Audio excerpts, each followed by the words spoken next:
Ārā jau paliek tumšs, un es te pamanīju kaut kādas dīvainas gaismiņas uz zemes spīd.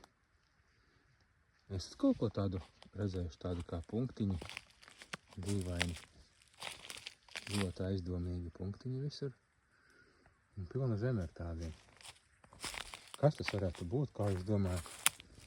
Reku pilnīgi arī zāles. Kur zāles tādi kā sarkani. Pilnīgi.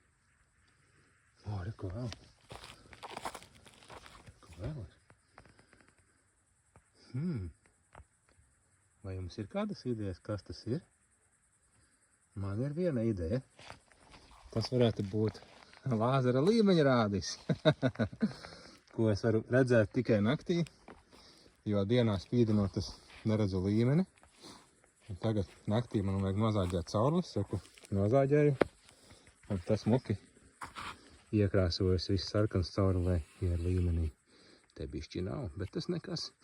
Tā kā izmantoju līmeņrādi tikai tad, kad jau satumst. Dienā viņu var kaut ko redzēt, bet apmēram metru vai ap pusotru metru, bet vakarā ir foršāk. Šeit top kaut kas interesants. Drīzumā jau redzēsiet, kad pabeigsim, tad redzēsiet arī garāku video YouTube'ā.